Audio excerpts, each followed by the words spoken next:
ಎಲ್ಲರಿಗೂ ಗಣೇಶ ಚತುರ್ಥಿಯ ಹಾರ್ದಿಕ ಶುಭಾಶಯಗಳು. ನಾನು Keshav Rao T, medical record officer, health and family welfare department, government of Karnataka. ಇವತ್ತು ಒತ್ತಡಕ್ಕೆ ಸಂಬಂಧಿಸಿದ ಹಾರ್ಮೋನ್ ಬಗ್ಗೆ ಕೆಲವು ಮಾಹಿತಿ ನೀಡಲು ನಾನು ಮುಂದಾಗಿದ್ದೇನೆ. ಇತ್ತೀಚಿನ ದಿನಗಳಲ್ಲಿ ನೀವು ಕೇಳಿರಬೇಕು, ಟೆನ್ಷನ್ನಿಂದ ಎಷ್ಟೋ heart attacks, cardiac arrest, strokes ಆಗ್ತಾ ಇರೋದು, 30 years ಒಳಪಟ್ಟವ್ರಿಗೆ ಆಗ್ತಾ ಇರೋದೆಲ್ಲ ನೀವು ಕೇಳಿದ್ದೀರಿ. ದಿನನಿತ್ಯ ಪೇಪರಲ್ಲಿ, ಮೀಡಿಯಾದಲ್ಲೆಲ್ಲ ಬರ್ತಾನೆ ಇದೆ. ಸೊ ಇದಕ್ಕೆಲ್ಲ ಮುಖ್ಯ ಕಾರಣ ಏನಂದರೆ ಒತ್ತಡ, ದಟ್ ಮೀನ್ಸ್ ಟೆನ್ಷನ್. ಈ ಒತ್ತಡನ ರಿಲೀಸ್ ಮಾಡೋಂಥದ್ದು ಕಾರ್ಟಿಸೋಲ್ ಎಂಬ ಒಂದು ಹಾರ್ಮೋನ್. ಇದು ಅಡ್ರಿನಲ್ ಗ್ಲ್ಯಾಂಡ್ ಅಂತ ಇರುತ್ತಲ್ವ ನಮ್ಮ ದೇಹದಲ್ಲಿ, ಕಿಡ್ನಿ ಮೇಲ್ಭಾಗದಲ್ಲಿರುತ್ತೆ. ಆ ಗ್ಲ್ಯಾಂಡ್ ಪ್ರೊಡ್ಯೂಸ್ ಮಾಡುತ್ತೆ ಕಾರ್ಟಿಸೋಲ್ನ. ಅದನ್ನು ರೆಗ್ಯುಲೇಟ್ ಅಂದರೆ ಸಮತೋಲನ ಮಾಡೋಂಥದ್ದು ಪಿಟ್ಯೂಟರಿ ಗ್ಲ್ಯಾಂಡ್. ಅದು ತಲೆಯಲ್ಲಿರುತ್ತೆ, ಬ್ರೈನಲ್ಲಿರುತ್ತದು. ಸೊ ಇದ್ರದ್ದು ಇಂಪಾರ್ಟೆನ್ಸ್ ಬಹಳ ಇರುತ್ತೆ. ಯಾಕಂದರೆ ಅದು ಜಾಸ್ತಿ ಕಾರ್ಟಿಸೋಲ್ ಹಾರ್ಮೋನ್ ಜಾಸ್ತಿನೂ ಪ್ರೊಡ್ಯೂಸ್ ಆಗಬಾರ್ದು, ಕಡಿಮೆನೂ ಪ್ರೊಡ್ಯೂಸ್ ಆಗಬಾರ್ದು. ಬ್ಯಾಲೆನ್ಸಾಗಿ ಕರೆಕ್ಟಾಗಿದ್ದರೆ ನಾವೆಲ್ಲ ಚೆನ್ನಾಗಿರ್ತೀವಿ.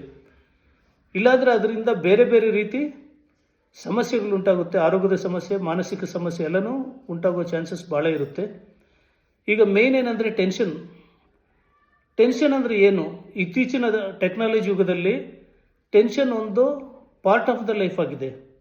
ಅದು ನಿಮಗೆಲ್ಲ ಗೊತ್ತಿದೆ ಆಲ್ರೆಡಿ. ಜನರ ಮಾನಸಿಕ ಸಮಸ್ಯೆಗಳು ಮುಖ್ಯ ಕಾರಣ. ಯಾಕಂದರೆ ಎಲ್ಲರೂ ಅತಿ ಕಡಿಮೆ ಸಮಯದಲ್ಲಿ ಹೆಚ್ಚು ಸಂಪಾದನೆ ಮಾಡಬೇಕು ಅಥವಾ ಸಾಧಿಸಬೇಕೆಂಬ ಒಂದು ಹಂಬಲ ಇರುತ್ತೆ. ಸೊ ಈ ಒಂದು ಕಾರಣದಿಂದನೇ ಅವ್ರಿಗೆ ಟೆನ್ಷನ್ ತುಂಬ ಇರುತ್ತೆ. ಸೊ ಈಗ ಮೇನ್ ಏನಂದರೆ ಟೆನ್ಷನ್ ಅಂದರೆ ಏನು? What is the tension? ಒತ್ತಡ ಅಂದರೆ ಏನು?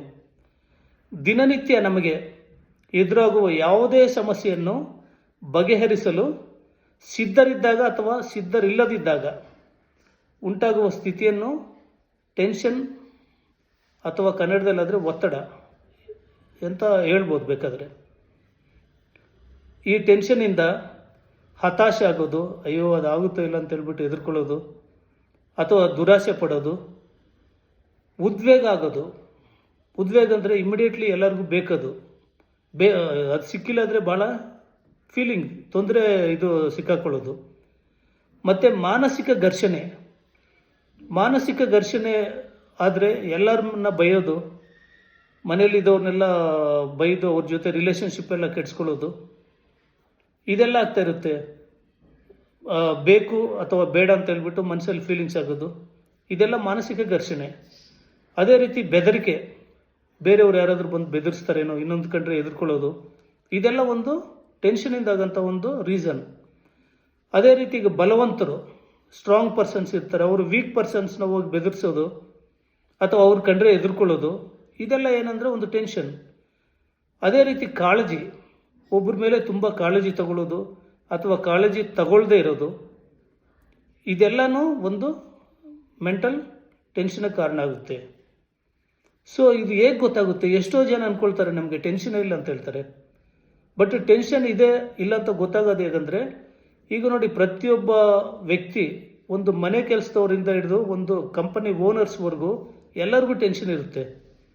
ಯಾವಾಗ ನಾವು ಕೆಲಸ ಮಾಡೋ ಟೈಮಲ್ಲಿ ಯಾವುದೇ ಕೆಲಸ ಇರ್ಬೋದು, ಮಾಡುವಾಗ ಕಾನ್ಸಂಟ್ರೇಷನ್ ಮಾಡೋಕ್ಕೆ ಯಾವಾಗ ಆಗಲ್ವೋ ಆವಾಗ ನಾವು ಅಂದ್ಕೊಳ್ಬೇಕು ನಮಗೆ ಟೆನ್ಷನ್ ಇದೆ ಅಂತ ಹೇಳ್ಬಿಟ್ಟು. ಯಾಕಂದರೆ ಟೆನ್ಷನ್ ಇದ್ದಾಗ ನಾವು ಕಾನ್ಸಂಟ್ರೇಷನ್ ಮಾಡೋಕ್ಕಾಗೋದಿಲ್ಲ ಒಂದು ಕೆಲಸದ ಮೇಲೆ. ಸೊ ಅದೇ ರೀತಿ ಕುಟುಂಬದ ಮೇಲೆ, ನಮ್ಮ ಫ್ಯಾಮಿಲಿ ಮೆಂಬರ್ಸ್ ಮೇಲೆಲ್ಲ ಸಿಕ್ಕಾಪಟ್ಟೆ ಬೈತಾ ಇರ್ತೀವಿ ಮನೆಗೆ ಬಂದ ಕೂಡಲೇ. ಅದು ಊಟ ಸರಿ ಇಲ್ಲ, ಅದು ಸರಿ ಇಲ್ಲ, ಇಮಿಡಿಯೇಟ್ಲಿ ನೀರು ತಂದು ಕೊಟ್ಟಿಲ್ಲ ಅಂತ ಹೇಳ್ಬಿಟ್ಟು ಯಾವುದೋ ಒಂದು ಸಣ್ಣ ಕಾರಣಕ್ಕೆ ಬೈತಾ ಇರೋದು, ಇದೆಲ್ಲ ಮೂಲ ಕಾರಣ ಟೆನ್ಷನ್ನೇ. ಸೊ ಅದೇ ರೀತಿ ಅಂಡರ್ಸ್ಟ್ಯಾಂಡಿಂಗ್ ಇಲ್ದಿರೋದು, ಒಬ್ರಿಗೊಬ್ರು ಅರ್ಥನೇ ಮಾಡ್ಕೊಳಕ್ಕಾಗೋದಿಲ್ಲ ಟೆನ್ಷನ್ ಇದ್ದಾಗ. ಅವ್ರು ಹೇಳಿದ್ದು ನಮ್ಗೆ ಅರ್ಥ ಆಗೋದಿಲ್ಲ, ನಾವು ಹೇಳಿದ್ದು ಅವ್ರಿಗೆ ಅರ್ಥ ಆಗೋದಿಲ್ಲ. ಸೊ ಅತಿಯಾದ ಪ್ರಯಾಣದಿಂದ ಸಹ ಟೆನ್ಷನ್ ಆಗುತ್ತೆ. ನಾವು ಹೆಚ್ಚಾಗಿ ಟ್ರಾವೆಲ್ ಮಾಡ್ತಾ ಇರ್ತೀವಿ ಅಂದ್ಕೊಳ್ಳಿ, ಅಲ್ಲಿ ಇಲ್ಲಿ ಡೆಫಿನೆಟ್ಲಿ ಟೆನ್ಷನ್ ಬರುತ್ತೆ, ಬಟ್ ಅದು ನಮ್ಗೆ ಗೊತ್ತಾಗೋದಿಲ್ಲ. ಅದೇ ರೀತಿ ಟೆನ್ಷನ್ ಬಂದಾಗ ನಾವು ಕಿರ್ಚಾಡ್ತಾ ಇರ್ತೀವಿ, ನಮ್ಗೆ ಗೊತ್ತಾಗೋದೇ ಇಲ್ಲ. ಅದು ಅರೋಗೆನ್ಸಿ ಅಂತ ಹೇಳ್ತಾರಲ್ವ, ಅದು ನಮಗೆ ಅನಿಸೋದಿಲ್ಲ, ನಾವು ನಮಗೆ ಟೆನ್ಷನ್ ಇದೆ ಅಂತ ಹೇಳ್ಬಿಟ್ಟು ನಾವು ನೋಡಿ ಸಿಕ್ಕಾಪಟ್ಟೆ ಬೈದಾಡ್ತಾ ಇರ್ತೀವಿ, ಕಿರ್ಚಾಡ್ತಾ ಇರ್ತೀವಿ, ಅದು ಇದು ಮಾಡ್ತಾ ಇರ್ತೀವಿ. ಸೊ ಆವಾಗ ಅಂದ್ಕೊಳ್ಬೇಕು ನಮಗೆ ಟೆನ್ಷನ್ ಇದೆ ಅಂತ ಹೇಳ್ಬಿಟ್ಟು. ಸೊ ಇದೆಲ್ಲ ಕಾರಣಗಳು ಓನ್ಲಿ ಟೆನ್ಷನಿಂದಾನೆ. ಸೊ ಇದರಿಂದ ದೇಹದಲ್ಲಿ ನಾನಾ ರೀತಿ ಅನಾರೋಗ್ಯ ಆಗೋ ಚಾನ್ಸಸ್ ತುಂಬ ಇದೆ, ಕಾಯಿಲೆಗಳು ಬರೋಂಥದ್ದು. ಯಾಕಂದರೆ ಈಗ ಎಲ್ಲರಿಗೂ ಗೊತ್ತಿದೆ, ಬಿ ಪಿ ಅಂತ ಹೇಳ್ತಾರಲ್ವಾ, high B P, hypertension, ಇದೆಲ್ಲ ಕಾರಣ ನಮಗೆ ಮೇನ್ ಒತ್ತಡದಿಂದನೇ ಬರೋದು. ಲೈಫ್ ಸ್ಟೈಲ್ ಡಿಸೀಸ್ ಅಂತ ಹೇಳ್ತಾರೆ. ಮೇನ್ ಒಂದು ಒತ್ತಡ ಅಂದರೆ, ಸೆಕೆಂಡ್ ಏನಂದರೆ ನ್ಯೂಟ್ರಿಷನ್ ಫುಡ್ ಸರಿಯಾಗಿ ನಮಗೆ ಸಿಗ್ತಿರೇ ಇರೋದು. ಸೊ ಇದೆರಡು ಬೇಕು, ನ್ಯೂಟ್ರಿಷನ್ ಫುಡ್ಡು ಬೇಕು, ಪ್ಲಸ್ ನಮಗೆ ಒಳ್ಳೆಯ ರೀತಿ ಈ ಕಾರ್ಟಿಸೋಲ್ ಹಾರ್ಮೋನ್ ರಿಲೀಸ್ ಆಗದೇ ಇರೋಂಥದ್ದು ಬೇಕಾಗುತ್ತೆ. ಸೊ ಇದರಿಂದ ಸಪೋಸ್ ಕಾರ್ಟಿಸೋಲ್ ಜಾಸ್ತಿ ರಿಲೀಸ್ ಆಗ್ತಾ ಇದ್ದರೆ ನಮ್ಮ ದೇಹದಲ್ಲಿ ಬಿ ಪಿ ಒಂದು ಬರೋದಲ್ದಿರ ಅದ್ರ ಜೊತೆ ಚೆಸ್ಟ್ ಪೇಯ್ನ್ ಅಂತ ಆಗುತ್ತೆ. ಚೆಸ್ಟ್ ಪೇಯ್ನ್ ಭಾಳ ಜನ ಏನು ತಿಳ್ಕೊಳ್ತಾರೆ ಅಂದರೆ, ಚೆಸ್ಟ್ ಪೇಯ್ನ್ ಆಗೋದು ಗ್ಯಾಸ್ಟ್ರಿಕ್ಕಿಂದ ಅಂತ ಹೇಳ್ಬಿಟ್ಟು ಅವ್ರು ನೆಗ್ಲೆಕ್ಟ್ ಮಾಡಿಕೊಂಡು ಸುಮ್ಮನೆ ಮನೇಲಿ ಕೂತಿರ್ತಾರೆ ಯಾವುದಾದ್ರು ಗ್ಯಾಸ್ಟ್ರಿಕ್ ಟ್ಯಾಬ್ಲೆಟ್ ತೊಗೊಂಡು. ಬಟ್ ಅದು ಗ್ಯಾಸ್ಟ್ರಿಕ್ ಇಂದ ಅಲ್ಲ ಚೆಸ್ಟ್ ಪೇಯ್ನ್ ಬರೋದು, ದಟ್ ಈಸ್ ಟೆನ್ಷನಿಂದ ಬರೋಂಥದ್ದು. ಮತ್ತು ಬ್ರೀತ್ಲೆಸ್ನೆಸ್ ಏನಂದರೆ ಉಸಿರಾಟದ ತೊಂದರೆ, ಆಯಾಸ ಅಂತ ಹೇಳ್ತಾರಲ್ವ, ಸುಸ್ತು ಅಂತ ಹೇಳ್ಬಿಟ್ಟು ಬಹಳ ಜನ ಏನಂದರೆ ಆಯಾಸ ಆಗೋದು ನಮಗೆ ಸರಿಯಾಗಿ ಊಟ ಮಾಡಿಲ್ಲ ಅದಕ್ಕೋಸ್ಕರ ನಮ್ಗೆ ಆಯಾಸ ಆಗ್ತಾ ಇದೆ ಅಂತ ಹೇಳ್ಬಿಟ್ಟು ತಿಳ್ಕೊಳ್ತಾರೆ. ಬಟ್ ಆಯಾಸ ಆಗೋದು ದಟ್ ಈಸ್ ಆಲ್ಸೋ ಟೆನ್ಷನಿಂದ ಮಾತ್ರ ಆಯಾಸ ಆಗ್ತಾ ಇರುತ್ತೆ, ಅದು ತಿಳ್ಕೊಳ್ಬೇಕು ಎಲ್ಲರೂ. ಸೊ ಅದ್ರ ಜೊತೆ ಮಸಲ್ ಟೈಟ್ನೆಸ್ ಆಗೋದು, ನಮ್ಮ ದೇಹದ ಎಲ್ಲ ಭಾಗಗಳು ಒಂಥರ ಗಟ್ಟಿಯಾಗಿರ್ತವೆ ತುಂಬ. ಸೊ ಅವಾಗ ಅಂದ್ಕೊಳ್ಬೇಕು ನಮಗೇನು ಟೆನ್ಷನ್ ಇದೆ ಅಂತ ಹೇಳ್ಬಿಟ್ಟು. ಮತ್ತು ಅದ್ರ ಜೊತೆ ಏನಂದರೆ, ನಮ್ಮ ಪ್ಯಾನ್ಕ್ರಿಯಾಸ್ ಏನಿದೆ, ಆ ಪ್ಯಾನ್ಕ್ರಿಯಾಸು ಮೋರ್ ಇನ್ಸುಲಿನ್ ರಿಲೀಸ್ ಮಾಡುತ್ತೆ.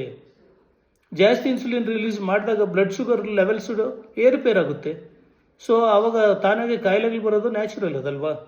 ಸೊ ಅದೇ ರೀತಿ ಡ್ರೈನೆಸ್ ಆಫ್ ಮೌತ್, ನಮ್ಮ ಬಾಯಿ ಎಲ್ಲ ಒಣಗ್ತಾ ಇರುತ್ತೆ ಟೆನ್ಷನಿಂದ. ಅದು ಎಷ್ಟೋ ಜನಕ್ಕೆ ಗೊತ್ತಿಲ್ಲ, ಒಣಗ್ತಾ ಇದೆ ಅಂದರೆ ಸುಮ್ಮನೆ ನೀರು ಕುಡಿದ ತಕ್ಷಣ ಒಣಗೋದಿಲ್ಲ ಅಂತ ಅಂದ್ಕೊಳ್ತಾರೆ.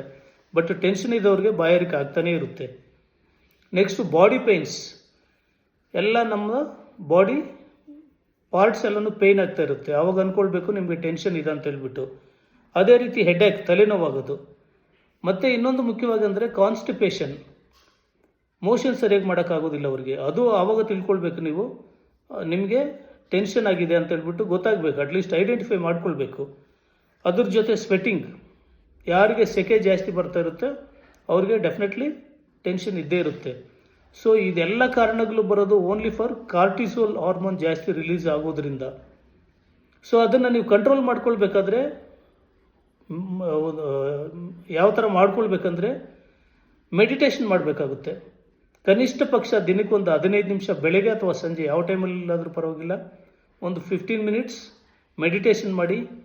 ಅದಾದಮೇಲೆ ಬ್ರೀತಿಂಗ್ ಎಕ್ಸಸೈಸ್ ಇರುತ್ತಲ್ಲ, ಪ್ರಾಣಾಯಾಮ ಅಂತ ಹೇಳ್ತಾರೆ ಅದಕ್ಕೆ, ಅನಿಲೋಗ್ ಅಂಡ್ ಬಿಲೋಗ್ ಅಂತ ಹೇಳ್ಬಿಟ್ಟು. ಅನಿಲೋಗ್ ಅಂದರೆ ಜಸ್ಟ್ ಒಂದು ಮೂಗಲ್ಲಿ ಉಸಿರು ತಗೊಳ್ಳೋದು, ಈ ಥರ ಇನ್ನೊಂದು ಮೂಗಲ್ಲಿ ಬಿಡೋದು, ಈ ಥರ ಒಂದು 15 ಮಿನಿಟ್ಸ್ ಮಾಡಿ ಸಾಕು. ಅದಾದಮೇಲೆ ಬಿಲೋಗ್ ಅಂತ ಹೇಳ್ಬಿಟ್ಟು